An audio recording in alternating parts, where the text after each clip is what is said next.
So here we are. This is Anne's and Krista's get together, and here we are talking about design thinking and all things related to service design, storyfication, gamification, and co-creation. And today we will be talking about co-creation, which is Krista's dear passion. Mm-hmm. And you have done your PhD even on co-creation. That's true. Yeah. Maybe we start from the beginning. What is co-creation? How do you define it? For me, co-creation is something where we create something together. That something can be a company strategy, it can be a new service, it can be creating new processes, it can be creating new operation models. Anything that it's kind of like a purposeful to create something together. And if we think about today's working life, I think many things are quite purposeful to create together. So co-create. It is also really important that we learn to gather also qualitative data. And once we co-create, we get a lot of rich qualitative data which supports us in decision making. How can, if company and we now want to start using co-creation, how can we start? How can you start? First, you should think about what you want to co-create. Okay, make the decision about that. Is this a strategy, or is it a new service, or is it the old service which you want to upgrade, or new product, or so on?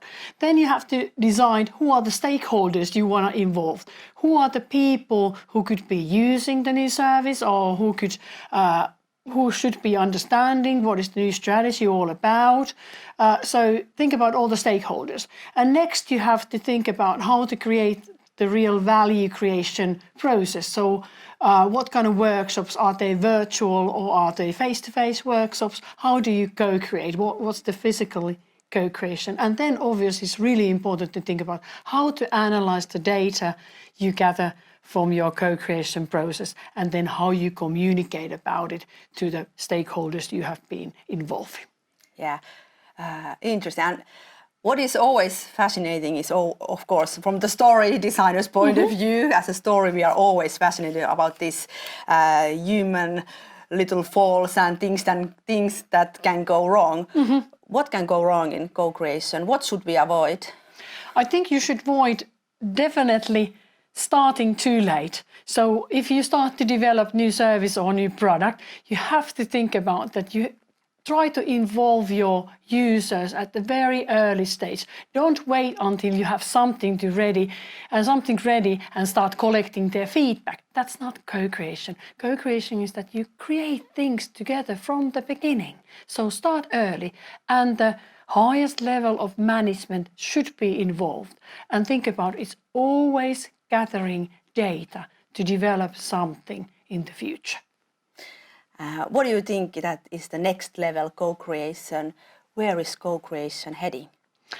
I think co-creation is heading toward that way that we really start to understand that it's a powerful qualitative data, the data that we can use for decision making.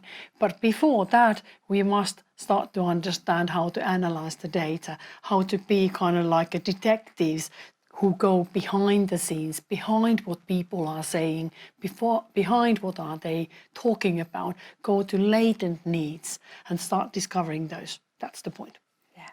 And so you have been watching Anne's and Krista's get together, and this get together was about co-creation. And you can follow us on social media. Please leave your comments and let's get the discussion rolling, or how do you say it? Yeah. Yes. See you. Thanks a lot.